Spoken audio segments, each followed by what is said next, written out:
ọwọ́ agbára tó fi gbé bàbá lọ láró, ọwọ́ agbára tó fi gbé Akande lẹ́yìn o, ọwọ́ agbára tó fi tìtakù ti Jésù, ọwọ́ agbára gbé ayé mi dìde. Ọwọ́ agbára Ọlọ́run dé láti tú àwọn òǹdè sílẹ̀, láti gbàlà, láti wòsàn àti láti fà ó dìde kúrò nínú ipò òṣì, àgàn, àìní, àìríṣe àti àìlè dá nǹkan rẹ̀ ṣe nínú ìpàdé àdúrà tó gbóná girigiri tákòrí rẹ̀ ń jẹ́ ọwọ́ agbára rẹ̀ His Mighty Hand nínú ìjọ Temple of Fire Miracle Ministry aka Takuti Jésù tó wà ní nọ́mbà 2223 ìlú Yemi Street Yaba Ondo City, níbi tí Ọlọ́run ti ń lo ikọ̀ rẹ̀ Prophet James Àyànfẹ́ Ayọ̀délé Fábẹ́kú láti fàdúrà fógun ayé rẹ̀ tútù. Pàdé bàbá wa wòlíì Prophet James Àyànfẹ́ Ayọ̀délé lórí ìkànnì KAFTAN TV Yoruba Startimes channel 132 DTT tàbí 482 DTH ní gbogbo ọjọ́ ìsinmi Sunday láago 6 ìrọ̀lẹ́. Fún àlàyé ẹ pè sórí 08034738793. Ọwọ́ agbára rẹ̀ ti ìjọ Temple of Fire and Miracle Ministry tọ̀sẹ̀ yìí yóò tún lágbára jù. Ọpẹ́ ló ń jẹrẹ, ọpẹ́ ló ń jẹrẹ, èjẹba èjẹfọkọrẹ o, ọpẹ́ ló ń jẹrẹ, ọpẹ́ ló ń jẹ bàbá, ọpẹ́ ló ń jẹrẹ, èjẹba èjẹfọkọrẹ o, ọpẹ́ ló ń jẹrẹ. Tó ẹ kúlé gbogbo èèyàn ara létí ẹ tó láǹfààní láti tún máa wà lọ́sàn-án tòní. Lónìí tí ń ṣe Sunday tó kẹ́yìn nínú oṣù keje ọdún 2022. Ẹ má jẹ́ ń tàn yín, ọ̀rọ̀ ẹ̀mí àtiwọ́ ó tọpẹ́ torí ọ̀pẹ̀ jù ló ti jà bẹ́ẹ̀ ni, àmọ́ tó ṣe kí ni tí ò ká ayé ẹ̀mí àtiwọ́. Ẹ wò ó, ọ̀pọ̀ ní Olúwa lókè ọ̀run. Tó ẹ jẹ́ kí n máa fi lè kí wa káàbọ̀ sórí ètò yín, ètò wa, ètò gbogbo aráàlú, ètò gbogbo ọmọ Nàìjíríà ní lóko tí wọ́n láǹfààní láti máa gbọ́ wa ní gbogbo ọ̀sọ̀ọ̀sẹ̀. Inú ètò ọwọ́ agbára rẹ̀ eléyìí tí ìjọ wa Temple of Fire and Miracle Ministry Takuti Jésù ń ṣe agbátẹrù fún, táfikalẹ̀ sí nọ́mbà 2123 ládùúgbò ìlú Yẹmí èyí ò ní Yaba Ondo City Nàìjíríà, lábẹ́ ìpè, lábẹ́ ìṣàkóso, lábẹ́ iṣẹ́ ìránṣẹ́ bàbá wòlíì ohun ajínrere àgbáláyé ẹni bẹ́ẹ̀ ni ìyẹn Prophet James Àyànfẹ́ Ayọ̀délé ilé tí gbogbo yín pè ní bàbá ọwọ́ agbára rẹ̀. Má jẹ́ ń tàn yín tọ̀sẹ̀ yìí àtúnyàtọ̀ gbàgbàgbà torí màmá ti wà ń kalẹ̀ pẹ̀lú òmìnira ìgbóhùnsáfẹ́fẹ́ yìí tí wọ́n sì ti kún fún agbára ẹ̀mí mímọ́ àti tù sínú ayé ẹ̀mí àtiwọ́. Wọ́n sì lérò pé ọ̀rọ̀ tòní á ṣe ayé ẹ̀mí àti ẹ ní àǹfààní, á sì ṣe ayé ẹ̀mí àti ẹ ní òòrè tó pọ̀ dáadáa. Tọ́ ẹ má jẹ́ ń fọ̀rọ̀ lẹ́ sọ̀rọ̀ káwọ́ ní ìṣẹ́ lọ gẹ́gẹ́ bí ìṣe wa, gẹ́gẹ́ bí atọ́kùn ètò. Èmi máa pé ẹni lóhùn mi ò jọ mi o, ẹni jọ mi kò sì lóhùn mi. ọ̀tọ̀lójó ẹ rí i pé wọn ò jọra wọn. Ologunde Micheal ló kọ mi tí wọ́n yín pè ní Mike Wonder. Ẹ máa kó kalẹ̀, ẹ kó sinmi òní, ẹ jẹ́ kí n sáré lókè lọ́n káwọ́ tí ń bẹ́ẹ̀ bẹ́ẹ̀. Bàbá padà dé, bàbá wòlíì wọ́n ti máa wọlé, wọ́n ti máa kí wa, àá sì lọ gbọ́ ọ̀rọ̀ náà fún ti tọ̀sẹ̀ yìí. Ẹ kú kalẹ̀, ó yá lókè lọ́n káwọ́ tí ń bẹ́ẹ̀ bẹ́ẹ̀, à ń padà bọ̀. Ọ̀pọ̀lọpọ̀ èèyàn ní bẹ nínú ìgbèkùn tí ó sì mọ ọ̀nà àbáyọ. Ọ̀nà àbáyọ ti dé báyìí o, Jésù lọ̀nà àbáyọ. Ọwọ́ agbára tó fi gbé bàbá lọ láró, ọwọ́ agbára tó fi gbé Akande lẹ́yìn o, ọwọ́ agbára tó fi tìtakù ti Jésù, ọwọ́ agbára gbé ayé mi dìde. Tálẹ́ni náà tó ní òkú rẹ̀ ò ní kú sálẹ̀, ẹ̀yin ó ti di ọ̀gá o.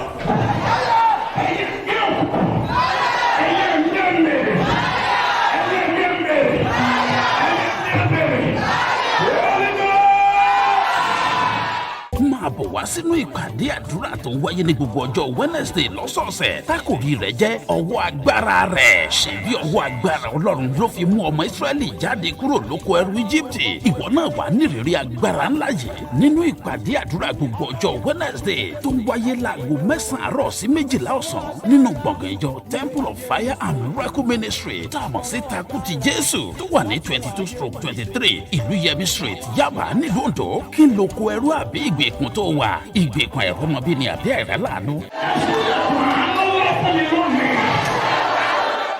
ìgbèkùn àìsàn ni tàbí ti àlákàlà, àmúbọ̀ ni tàbí àìní, Jésù ṣetán láti mú ọ jáde o. Ìwọ náà máa bọ̀. Prophet James Àyànfẹ́ Ayọ̀délé ni alákòóso gbogbogbò. Ọlọ́run á sì lò wọ́n láti gbàdúrà fún ọ, ó sì gba ìtúsílẹ̀. Jésù ni Olúwa. Ọlọ́run Prophet James Àyànfẹ́, Ọlọ́run takú ti Jésù Ayọ̀délé o. Fọwọ́ agbára gbé ayé mi sókè o. Fọwọ́ agbára wá tún ayé mi ṣe o. Fọwọ́ agbára tó fi dé bàbá lọ láàárọ̀. Ogun Fáráò tó wọnú omi lọ pẹ̀lú àwọn ọmọ Ísírẹ́lì kò má bá wọn jáde. Ogun ayé mi tó wọnú àdúrà pẹ̀lú mi lónìí o, lórúkọ Jésù kó mi àbádùrà lọ. Ogun Fáráò tó wọnú omi lọ pẹ̀lú àwọn ọmọ Ísírẹ́lì kò má bá wọn jáde, kò bá wọn jáde. Ogun ayé mi bàbá tó wọnú àdúrà pẹ̀lú mi lónìí o, lórúkọ Jésù kó mi àbádùrà lọ. Lórúkọ Jésù o kó mi àbádùrà lọ. Lórúkọ Jésù o kó mi àbádùrà lọ. Amen. Ọlọ́run má jẹ̀mú Ọlọ́run ya gbogbo agbára láyé àti lọ́run ń bẹ ní ìkáwọ́ yín nítorí tòní Olúwa sọ̀kalẹ̀ wá. Àmín. Lórí ọ̀rọ̀ tá fẹ́ bá gbogbo ẹ̀dá alààyè sọ Olúwa sọ̀kalẹ̀ wá. Àmín. Ẹ jẹ́rìí ara yín. Jésù Kristi Olúwa wa. Àmín. A kí gbogbo àwọn olùwò àti olùgbọ́, a kí wa pé a kú ìsinmi òní. Àdúrà mi ni pé lórúkọ Jésù ogun ayé ò ní borí. Àmín. Mo lógun ayé kò ní borí. Àmín. Kí ni ohun tí Ọlọ́run fi sí mi lọ́kàn láti fi bá gbogbo ẹ̀dá alààyè sọ̀rọ̀? Mo wà lójú ìran ni àwẹ̀ àti àdúrà ọlọ́jọ́ mẹ́ta, Olúwa wá mú mi lọ sínú ìran. Mo rí àwọn obìnrin, mo rí àwọn ọkùnrin, mo rí ọ̀dọ́ ọmọdé, mo rí àwọn àgbààgbà. Wọ́n fọwọ́ sí àgbà, wọ́n wá ń pòṣé, òṣè ni wọ́n ń pa lójú ìran yìí. Olúwa kí ni ìtumọ̀ eléyìí? Olúwa sọ fún mi pé mo fẹ́ tú àṣírí ogun kan, èyí tó ń ja ọmọdé, èyí tó ń ja àgbà, èyí tó ń ja ọba, èyí tó ń ja ìjòyè. Irú ogun wo Olúwa ní kẹ́ ń ká lọ. Àmú mi lọ sínú ìran yẹn láti wá sọ ìjìnlẹ̀ ọ̀rọ̀ yìí. Ogun wo ni? Ogun ó ti sún mi o. Ogun ó ti sún mi o. Ọ̀pọ̀lọpọ̀ ènìyàn ni ò mọ ìrìn àjò ó sún mi. Olúwa wá yànnàná ọ̀rọ̀ yìí fún mi pé iye àwọn ènìyàn kàtígórì èèyàn mẹ́ta òun ló ń bẹ nínú àlílẹ̀ alààyè. Torí náà ogun yìí ló mú oníkálukú ló dorí àgbàkodò.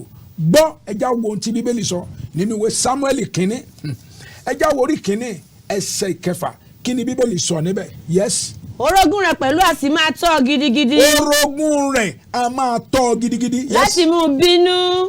Yes. Nítorí Olúwa ti ṣe é nínú. Olúwa ti ká lára rẹ̀ ló ṣe nínú. Yes. Bí òun ti bá ṣe bẹ́ẹ̀ lé ọdọọdún. Nígbà tí Anna bá gòkè lọ sí ilé Olúwa. Tí Anna bá ti gòkè lọ sí ilé Olúwa. Bẹ́ẹ̀ ni Paulina máa mú bínú. A máa mú bínú.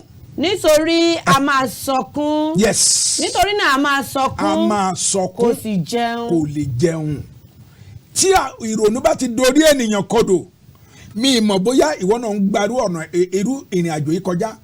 Ó ń ronú lórí àwọn ọmọ yẹn. Bàbá, màmá, ẹkún kọ́ ló yẹ kó sùn.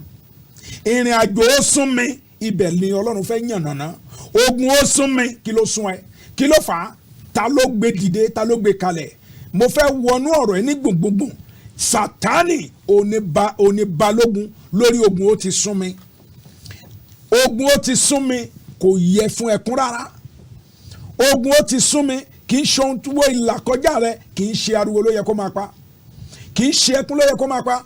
Nítorí wípé Ọlọ́run kan wà, èyí tó bá ogun wò, èyí tó lé ogun jáde, èyí tó fi iná jẹ ogun. Òun la fẹ́ yànnàná rẹ̀ léni. Bàbá tó ń wò mí, màmá tó ń wò mí, àǹtí tó ń wò mí yẹn, kì í ṣe ọ̀rọ̀ ó ti sún ẹ ló yẹ kó dárúkọ. Ogun yìí ogun ńlá ni sà.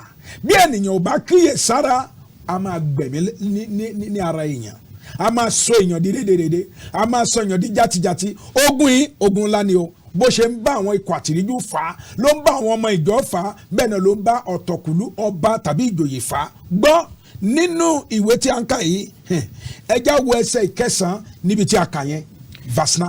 bẹ́ẹ̀ ni Hánà sì dìde lẹ́yìn ìgbà tí wọ́n jẹun. gbọ́n tí ìránṣẹ́bìnrin tó ṣe yes ó dìde lẹ́yìn ìgbà tí wọ́n jẹun tán yes. tí wọ́n sì mú tán lọ sí Sílò. yes. Élì àlùfáà sì jókòó lórí àpótí ní ẹ̀bá òpó tẹ́ḿpìlì Olúwa. yes. òun sì wà nínú ìbànújẹ́ ọkàn. ìbànújẹ́ ọkàn kí ló ń bà ẹ́ nínú jẹ́. ó sì bẹ Olúwa. ó wá ń bẹ Olúwa. ó sì sọkún gidigidi. ó sọ ẹkún gidigidi. ó sì jẹ́jẹ́. ó wá ń jẹ́jẹ́. ó sì wí pé Olúwa àwọn ọmọ ogun. Ọlọ́run àwọn ọmọ ogun. bí ìwọ ní tòótọ́ bá bójú wo ìpọ́njú ìránṣẹ́bìnrin rẹ. tó bá lè bójú wo ìpọ́njú ìránṣẹ́bìnrin rẹ. tí o sì rántí mi. yes. tí ìwọ kò sì gbàgbé ìránṣẹ́bìnrin rẹ. ṣùgbọ́n bí ìwọ bá sì fi ọmọkùnrin kan fún ìránṣẹ́bìnrin rẹ. tó o bá lè yọ̀ǹda ọmọkùnrin kan ṣoṣo yes. nígbà náà ni èmi ò fi fún Olúwa ní gbogbo ọjọ́ ayé rẹ̀. hallelujah. hallelujah. ogun ó sún mi ogun ńlá ni o màmá kọ́ńtrátì yẹn o ti fojúsọ́nà o tiẹ̀ wá ní ìgbàgbọ́ pé Ọlọ́run lè ṣe o ti wá sọ ìrètí nù gbogbo ìrìn àjò àìrọ́mọbí yẹn gbogbo ìrìn àjò àìlọ́kọ yẹn o ti sun ẹ náà ní gbogbo rẹ̀ já sí gbogbo ìgbà tó bá ti sọ níwájú rẹ o tilẹ̀ kì í ní ìgbàgbọ́ nínú Ọlọ́run pé ó lè ṣe mọ́ má gbé ọkàn lé ogun yìí jù bó ti tọ́ àti bó ti yẹ lọ lónìí Olúwa ní kí n sọ àwọn àṣírí kan nínú ogun ó sún mi kó o lè mọ̀ ọ̀nà tí wọn náà gbégbà kó o lè mọ̀ ìrìn àjò tí wọ́n rìn kó o lè mọ̀ ohun tó tọ́ kó o lè mọ̀ ohun tó kàn ẹ já wo Bíbélì sínú ìwé Málákì orí kejì ẹsẹ̀ ìkẹtàlá ó sọ̀rọ̀ ńlá níbẹ̀ verse 13. yes. èyí ni ẹ̀yin sì tún ṣe. ohun tó ń ṣe nìyí o. ẹ̀yin sì ń fi omijé àti ẹkún. ó fi omijé àti ẹkún. àti igbe. bo pẹpẹ Olúwa mọ́lẹ̀. ó kàn fi ń bo pẹpẹ Olúwa lọ́run mọ́lẹ̀. tó bẹ́ẹ̀ tí òun kò fi lè ka ọrẹ yín sí mọ́. ó kàn fi gbé àti ẹkún àtomijé òfin bo pẹpẹ Ọlọ́run mọ́lẹ̀ òfin kọ́ba pẹpẹ Ọlọ́run yes tó bẹ́ẹ̀ tí Ọlọ́run ò lè ṣe kéne yes. tó bẹ́ẹ̀ tí Ọlọ́run tí òun kò lè fi ka ọrẹ yín sí mọ́. Ọlọ́run ò wá màmá ka ohun tó gbé wá ọrẹ rẹ ohun tó kò ká sí mọ́. tàbí kí ó fi inú dídùn gba nǹkan lọ́wọ́ yín. kò wá fi inú dídùn gba ohun tó béèrè òun ló fi pẹ́ nínú ogun yìí o ẹkún ló ń sun nínú ilé mi mọ́rú gbèsè tó jẹ́ àwọn báńkì ti lẹ ìwé mọ́ ilé ẹ̀ pé ẹ jẹ́ ká sell it off. I want to assure you mo fẹ́ fi dá ọ lójú wípé kì í ṣe ogun tó yẹ kó káwọ́ sójú tàbí kó káwọ́ gbéra kó máa rò wípé nǹkan kan ò lè ṣẹlẹ̀ mọ́ Ọlọ́run ní kí n sọ fún ẹ pé mẹ́wàá lè ṣẹlẹ̀ nítorí pé ọba àwọn ọba ó mọ ohun tó ń là kọjá ó mọ ìrìn àjò tó ń rìn débi tó dé yìí ẹsẹ̀ tí a kà yẹn ní ẹsẹ̀ ìkẹtàlá yẹn ẹjẹ abami tuka verse 13 yes Malachi 2:13. èyí ni ẹ̀yin sì tún ṣe. èyí lẹ ń ṣe. ẹ̀yin fi omijé àti ẹkún àti igbe bo pẹpẹ Olúwa mọ́lẹ̀. omijé ẹkún àti igbe mẹ́tẹ̀ẹ̀ta ló ń ṣe yes. tó bẹ́ẹ̀ tí òun kò fi lè ka ọrẹ yín sí mọ́. ó ní òfin ka ọrẹ rẹ sí mọ́. tàbí kí ó fi inú dídùn gba nǹkan lọ́wọ́ yín. ohun tó fà á nìyẹn tó fi pẹ́ nínú ẹ̀. àsìkò ti tó láti kó pe ọba àwọn ọba àsìkò ti tó láti kó bá Ọlọ́run wọ̀ ìyá ìjà àkókò ti tó láti kí Ọlọ́run ó ṣíjú àánú wọ ọ̀pọ̀lọpọ̀ ènìyàn ogun ọ̀pẹ́ ènìyàn ní hypertension nínú ogun hìhìhì ó ti lọ.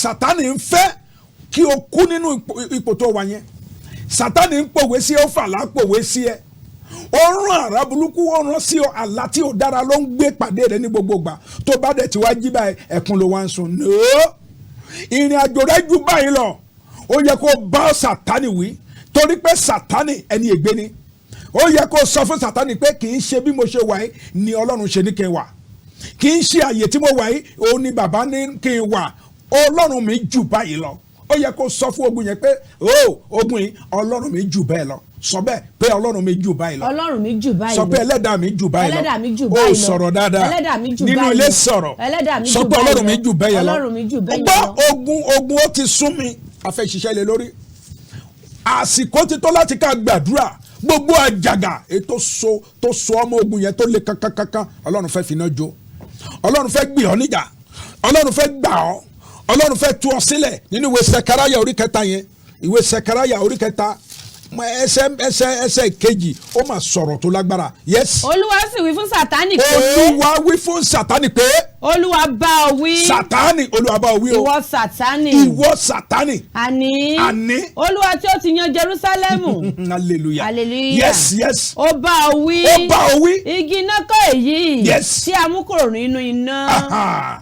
sọ fẹ́ nìkan pé Sátánì olúwa bá ọ wí. Sátánì olúwa bá ọ wí. lórí àwọn ọmọ mi Sátánì olúwa bá ọ wí. lórí àwọn ọmọ mi Sátánì olúwa bá ọ wí. lórí ìjáde mi sọ pé Sátánì olúwa bá ọ wí. lórí ìjáde mi Sátánì olúwa bá ọ wí. lórí ohun tí mo ń ṣe lọ́wọ́ yẹn sọ pé Sátánì olúwa bá ọ lórí ohun tí wí. mo ń ṣe lọ́wọ́lọ́wọ́ Sátánì olúwa bá ọ wí. àsìkò tó láti kó bá Sátánì wíjọ́, àsìkò tó láti kó gbàdúrà, àkókò tó láti kó ṣìpẹ̀, àsìkò tó láti kó bẹ Ọlọ́run kọ́lọ́run kó mú ẹ borí ogun. Ó ti sún mẹ́.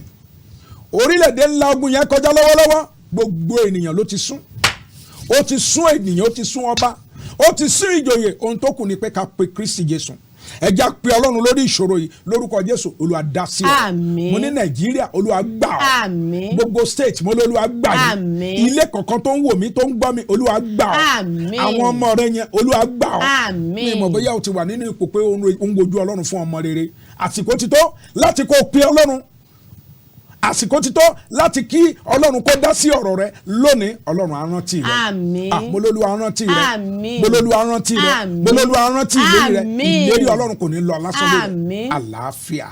ọwọ́ agbára tó fi gbé bàbá lọ láró, ọwọ́ agbára tó fi gbé Akànnì lẹ́yìn o, ọwọ́ agbára tó fi tìtàkùn ti Jésù, ọwọ́ agbára gbé ayé mi dìde.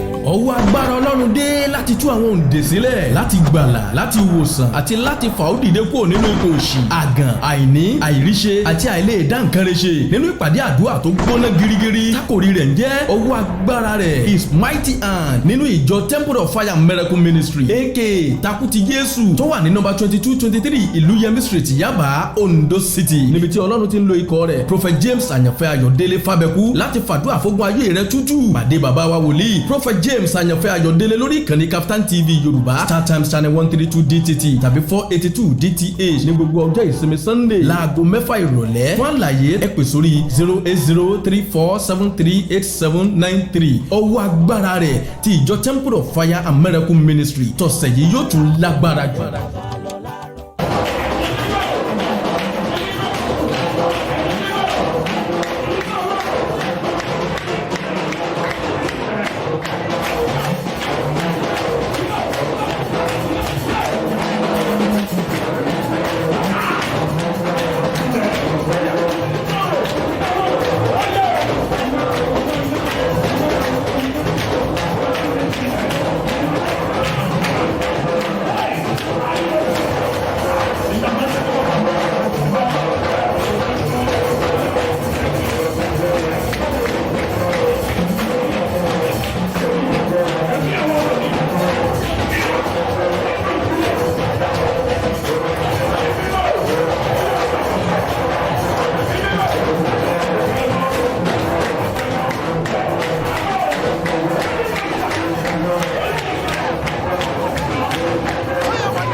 ẹ̀yin aráalé mo máa kéyìn pé káàbọ̀ padà lórí ètò tuntun ní òtútù ní tíṣe bẹ́ẹ̀ ó lágbára pọ̀ dáadáa rí pé lọ́tùnlọ́tùn báyìí náà ní ọjọ́ ìwàásù tó ń ṣe kíni tí ń yọ ní gbogbo ọgbà ní gbogbo àsìkò àti lóòrèkóòrè tọ́ bàbá mo kéyìn pé ẹ kú hùn láti ẹ̀ka sá. ẹ máa ṣe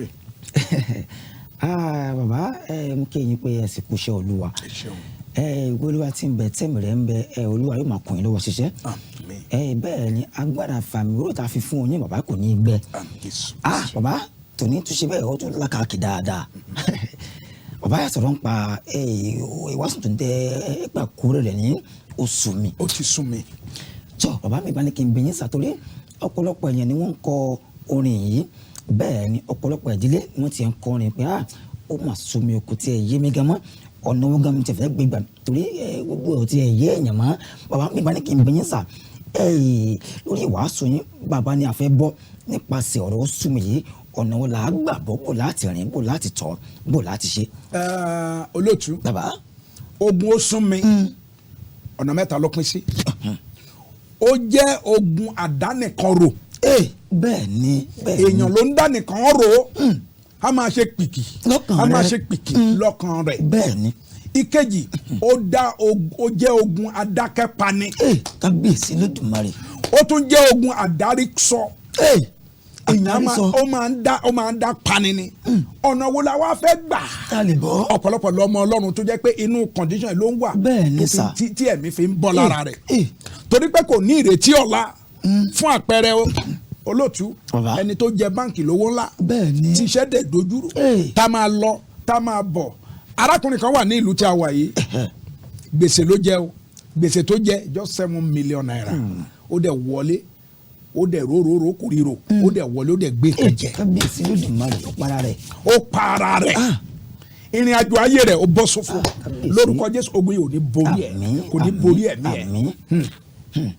jọ ẹ̀yin ara lé onílẹ̀ ti gbọ́ yìí ìwọ náà fẹ́ pé bàbá òwòlé lẹ́yìn tó tòní bàbá ti yọ̀ dáhùn fún ti tòní nọ́mbà àwọn rẹ̀ àwọn kan ti ní lọ́wọ́ àwọn kan sì tí ì ní àwọn kan sì fẹ́rẹ̀ ní lọ́wọ́ ìwọ náà kọ́ lẹ̀ báyìí torí yóò ṣe wọ́n láǹfààní tó pọ̀ dáadáa wá ṣe kíni wàá fi pamọ́ dáadáa tẹ́sí láǹfààní láti máa pè wọ́n bá wọn sọ̀rọ̀ síwájú síbi bá ti yọ̀ dáhùn fún ti tòní nọ́mbà náà wá rèé 080 34 73 87 93 08034 73 87 93 tọ òjòbó ti ní òun ò jẹ lápá ti ìgbẹ̀rún bàbá ìpàdé àdúrà tí ń bọ̀ ní iwájú wa yìí wọ́n pé tọ̀sẹ̀ yìí alágbára pọ̀ dáadáa bàbá ọjọ́ àánú tí àwọn olọ́nà yìí kí láà fi ṣòdiwọ̀n ayọ̀ kí láà fi gbàdúrà ibi kan láti bẹ̀rẹ̀ sí ní gbàdúrà ọjọ́ àánú tó ń bọ̀ lọ́nà yìí. olóòtú bàbá tá bá wòye dáadáa ọjọ́ àánú tó ń bọ̀ yìí àti wọnú oṣù kẹjọ. bẹ́ẹ̀ ni sà. àti wọnú oṣù kẹjọ. òótọ́ ni bàbá. ohun tí Ọlọ́run sọ fún mi òun ló fẹ́ mú ọ̀pọ̀lọpọ̀ ìbùkún wọnú ayé àwọn ènìyàn. àmín àmín. Olúwa ló fẹ́ gbé lo ìgbédìde ìbùkún fún gbogbo ènìyàn. torí náà a fẹ́ ṣiṣẹ́ lórí ẹ̀ inú àdúrà yẹn ni mo wà. mo ń bá Ọlọ́run sọ̀rọ̀ bí Ọlọ́run ṣe fẹ́ rọ òjò yẹn lórí gbogbo àwọn ènìyàn. ìwọ náà ẹni àkọ́kọ́ tí ó kọ́kọ́ rí ìbùkún Ọlọ́run gbà tí ó kọ́kọ́ rí àánú Ọlọ́run gbà torí náà oṣù kẹjọ oṣù ìbújáde ni oṣù ìbùkún ni oṣù tí Ọlọ́run ó gbé ìrànlọ́wọ́ ládìde ni torí náà ìwọ náà gbà á torí pé iṣẹ́ àsọtẹ́lẹ̀ yẹn ti jáde. tó bàbá fún àǹfààní àwọn tí wọ́n láǹfààní láti mọ wà lọ́wọ́lọ́wọ́ báyìí àbá kí ni àmọ̀ràn tẹ́ ẹ ní fún àwọn tí ń wojú Olúwa fún ìbùkún sà. olótú bàbá wò lè. ìrìn àjò tí Ọlọ́run ti sọ eléyìí jáde bẹ́ẹ̀ni kò padà sẹ́nu Ọlọ́run mọ́ gbogbo ẹni tó ń wojú Ọlọ́run fún ọmọ rere ẹni tó ń wojú Ọlọ́run fún iṣẹ́ fún ìrìn àjò ìbùkún ni ìbùkún yẹn oṣù kẹjọ yìí oṣù ìyanu rẹ ni oṣù tí a tú ọ sílẹ̀ ni oṣù tí a gbé ọ sókè ni oṣù tí ó rí àánú Ọlọ́run gbà. tọ ìwọ náà ẹ má dàgbọn la ẹ ti gbọ́n tí bàbá ò lè tọ́ ti ń bá wa sọ láti ẹ̀kan oṣù tí a wà ní rẹ̀ yìí náà ni oṣù bùkún fún èmi àti ìwọ náà kí ni ọtún ojú Olúwa fún tó fẹ́ pé lọ́kùn ṣe nu ayé tiẹ̀ náà ìwọ náà má dàgbọ́n náà ìpàdé àdúrà tí ń bọ̀ yìí ọjọ́ àánú ọjọ́ wẹ́ẹ̀dẹ̀ tó ń bọ̀ lọ́nà yìí ìwọ náà darapọ̀ mọ́ pàdé àdúrà náà ìwọ tí ò ń fẹ́ ìbùkún lórí iṣẹ́ rẹ òun fẹ́ ìbùkún lórí ọmọ rẹ lórí ilé rẹ òun fẹ́ ìbùkún lórí ayé ìwọ náà mọ̀dàgùn láwọ̀ ìpàdé àdúrà yìí ìwọ gangan ló ṣe kíni ló wà fún àwọn kan tí ń bí mi pé sèmi tí ẹ̀ ní sọ ibi tí a ti pàdé fún ìpàdé àdúrà náà nínú ìjọ wa Temple of Fire and Miracle Ministry Takoti Jésù tó wà ní nọ́mbà 21-23 ní àdúgbò Ìlúyẹmí ní Yaba Ondo City Ondo State Nigeria bẹ́ẹ̀ ní lábẹ́ pé bàbá wòlíì ẹ ti mọ̀ pé ẹni tí Olúwa pè àtẹ̀sẹ̀ ẹni tó pẹ̀lẹ́ gẹ́gẹ́ bí mo ti máa ń sọ gẹ́gẹ́ bí ìṣe mi ẹ ti mọ̀ pé bàbá wòlíì Olúwa ló ṣe kíni ló ń yàn wọ́n fẹ́ tó pè wọ́n pé ọmọ mi máa bọ̀ wá ṣiṣẹ́ fún mi tó bàbá kó tó di pé àwọn yọ̀ǹda yín di ọjọ́ mẹ́jọ bàbá wòlíì ẹ sọ̀rọ̀ ń pa pé oṣù kẹjọ yìí ó jẹ́ oṣù ìbùkún fún ayé ẹ̀mí àti ọ̀pọ̀lọpọ̀ yẹn tí wọ́n láǹfààní láti máa wà lọ́wọ́lọ́wọ́ báyìí bàbá tó lọ́jọ́ wẹ́ẹ̀sì yìí ti ṣojú àrùn tó ń bọ̀ lọ́nà yìí bá wa ń bọ̀ torí ọ̀pọ̀lọpọ̀ ló fẹ́ jẹ́ lápò mẹ́pàdé àdúrà tí wọ́n sì ní tòsí ibi tá a wà yìí kí wàá ní àmọ̀ràn yín fún irú àwọn tí wọ́n wà tí wọ́n sì láǹfààní láti darapọ̀ mọ́ wa. ètò ń lọ lọ́wọ́ a fẹ́ gbé sórí live a fẹ́ kí gbogbo Facebook kó máa rí kó máa gbé live and direct tó ní app ló a lọ wá o app lolúwa ní ká mú ká fi gbàdúrà yẹn a jọ gbàdúrà ilẹ̀kùn àánú á ṣí fún ọ ìbùkún á dé lórúkọ Jésù. àmín tó fún ẹ̀yin tí ẹ wà ní orí Facebook ìwọ náà kàn search fún Prophet James Àyànfẹ́ Ayọ̀délé àgbè live and direct lọ́jọ́ àánú tó ń bọ̀ yìí ìwọ náà ẹ láǹfààní láti máa wò wá ṣe ohun tí a bá ń ṣe nípàdé àdúrà náà láti máa fi gbàdúrà níbi tí ìwọ náà bá wà Prophet James Àyànfẹ́ Ayọ̀délé ní kẹsíkẹ́ni kẹ search fún lórí Facebook yín ọjọ́ Wednesday tó ń bọ̀ yìí máa gbàgbé àjọ pàdé lórí Facebook live and direct bàbá wòlíì ẹ jẹ́ ká máa délé ọjọ́ wa tí ń lọ ẹ gbàdúrà fún akámọ̀ fún níṣẹ́ lọ. ẹ̀mí àwọn wòlíì mo súre fún gbogbo àwọn tó ń wo ètò yìí ní gbogbo ọjọ́ mẹ́jọ àti ìwọ náà tó ní àǹfààní lẹ́ni àánú Ọlọ́run ó yá kó gbé ọ̀dọ̀ àmín ogun ó ti sún mi ó yá parẹ́ bẹ́ẹ̀ lórúkọ Jésù ti Nazareth ogun yẹn parẹ́ èyí tó sún ọ lórí ọmọ Olúwa jẹ́rìí ara rẹ̀ èyí tó sún ọ lórí iṣẹ́ Olúwa yà ọ́ lẹ́nu èyí tó sún ọ lórí ìgbéyàwó rẹ̀ Olúwa dìde ó ti rí bẹ́ẹ̀ Jésù Olúwa wa. àmín lórúkọ Jésù sọ ẹ̀yin ara lẹ́kọ̀ọ́ jẹ́ bó ti lóun wọ́n jẹ́ àti yọ̀ǹda bàbá wòlé ẹ máa kó wọn báyà sórí nọ́mbà wọn 08034738793 ìpàdé àdúrà ọjọ́ Wednesday tó ń bọ̀ lọ́nà yìí ẹ má jẹ́ àgbàgbé nínú ìjọ Temple of Fire and Miracle Ministry Takoti Jésù ọjọ́ Wednesday tó bá ti ń bọ̀ yìí ápù láfi ṣe kẹ́yìn láfi gbàdúrà fún ìbùkún fún ayé mi àti ìwọ tọ̀ ẹ jẹ́ kí n máa rèlé ọjọ́ náà ti ṣe bẹ́ẹ̀ ó ti kàn papọ̀ mọ́ra ibẹ̀ ni a máa fi àdàgbà àti tòní rọ̀ sí gẹ́gẹ́ bí atọ́kùn ètò èmi máa pé ẹni lóhùn mi ò jọ mí ẹni jọ mí kò sì lóhùn mi ọ̀tọ̀lójó ẹni pé wọn ò jọra wọn Ológunde Micheal ló kọ mi tí gbogbo yín pè ní Mike Wonder ẹ kó kalẹ̀ ẹ sì kó àyè bẹ̀ ọjọ́ Wednesday àjọ pàdé ní ìgbàkú àdúrà ọjọ́ bọ́tù lóhùn ó jẹ́ àlàáfíà ọ̀lọ́ ẹ̀kọ́ ní sọ ayé mi àti wọ́lẹ̀ ẹ̀sìn bí ẹ ti ń gbọ́ ọbẹ̀ sì ti ń wò wá ó dàbọ̀ ẹ kó sí mi tò ní.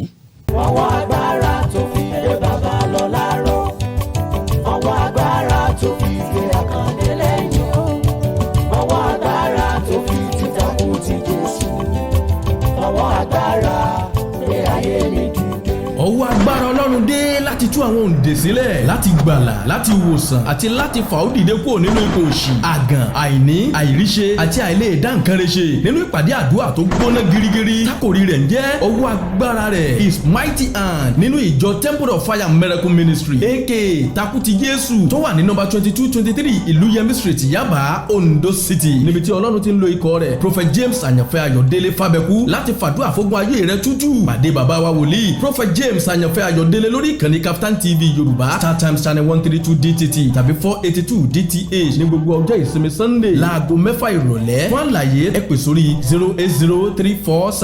08034738793 ọwọ́ agbára rẹ̀ ti ìjọ Temple of Fire and Miracle Ministry tọ̀sẹ̀ yìí yóò tún lágbára jù.